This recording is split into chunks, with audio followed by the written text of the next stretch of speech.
आज के वीडियो में पढ़ेंगे कक्षा 12 रसायन विज्ञान वैद्युत रसायन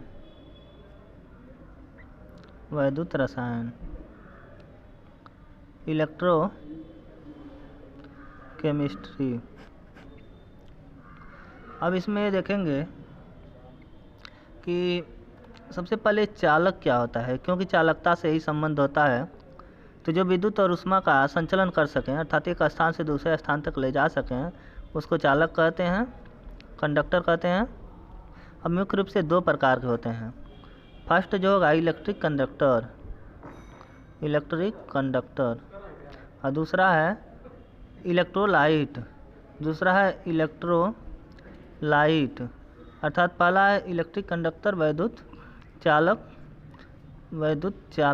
और दूसरा है वैद्युत अपघट्य। अब यह मुख्य रूप से ठोस में होता है और ये होता है द्रव अवस्था में। कैसे समझाते थे इसको? अगर ये कोई मान लेते हैं लोहा है Fe और इस सिरे को अगर गर्म किया जाए यहाँ पे, तो धीरे धीरे करके अगर यहाँ पे मोम रख दिया जाए तो पहले मोम पिघलेगा फिर बाद में मोम पिघलेगा। अर्थात ये ऐसे ठोस होते हैं कि इनके बाह्य कोश में 1, 2 और 3 इलेक्ट्रॉन होते हैं। अर्थात ये फ्री इलेक्ट्रॉन का काम करते हैं जो यहाँ से गर्म होकर के विद्युत और ऊष्मा का चालन यहाँ से ढो करके यहाँ तक ले जाते हैं और धीरे धीरे इस सिरे को गर्म कर देते हैं। वही क्या होता है इसके केस में, अगर ये कोई द्रव है और इसको ऐसे बैटरी से जोड़ दिया जाए तो इसमें चालकता का गुण अभी नहीं आएगा, क्योंकि जब तक इसमें कोई वैद्युत अपघट्य पदार्थ नहीं मिलाएंगे। वैद्युत अपघट्य पदार्थ का मतलब ये है कि वैद्युत अपघट्य पदार्थ जो है इसमें अपने आयनों में काम करेगा। अर्थात ये एनायन ये केटायन और एक एनायन बनाएंगे, धनायन और एक ऋणायन। अब धनायन और ऋणायन इस बैटरी में एक एनोड और एक कैथोड रहेगा, तो इसका धनायन जो है कैथोड की ओर, ऋणायन जो है एनोड की ओर गति करेगा। धीरे धीरे गतिमान होकर के पूरा विलयन जो है ये आवेशित हो जाएगा, अर्थात इसमें विद्युत और ऊष्मा का चालकता का गुण आ जाएगा। इस प्रकार से द्रव अवस्था में होता है और यह जो है ठोस अवस्था में होता है। दो प्रकार की इसमें चालकता होती है। अब इसमें देखना है, अब इसके बाद नेक्स्ट टर्म है इलेक्ट्रोड।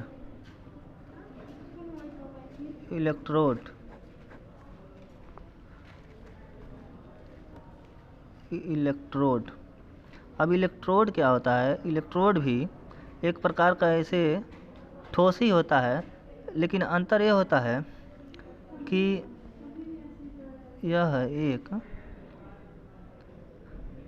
ठोस चालक होता है, ठीक। अब इलेक्ट्रोड विभव क्या होता है?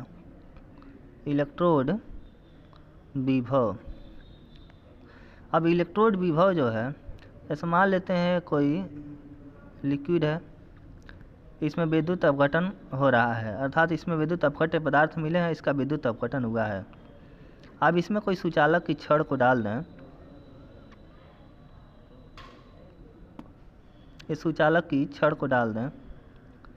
तो सुचालक की छड़ और इसके बीच में विभवांतर स्थापित हो जाता है, उसे इलेक्ट्रोड विभव कहते हैं। सुचालक की छड़ और विद्युत अपघट्य विलयन के बीच में विभवांतर स्थापित हो जाए उसे इलेक्ट्रोड विभव कहते हैं। क्या लिख देते हैं? सुचालक की छड़ तथा वैद्युत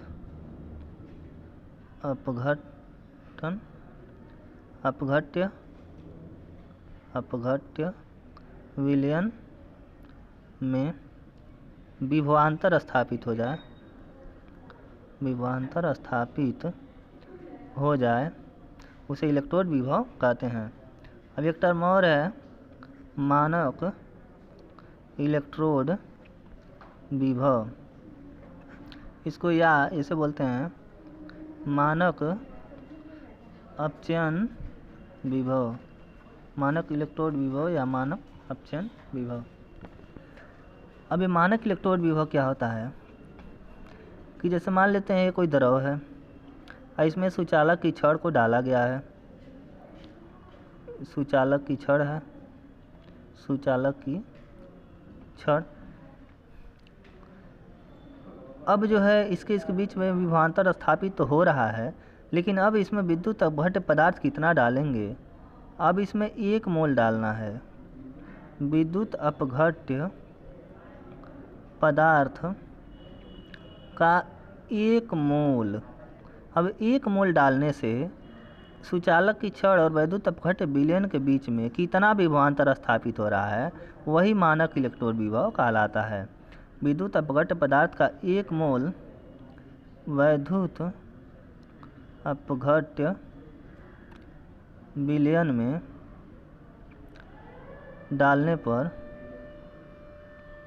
जितना विभवांतर स्थापित होता है,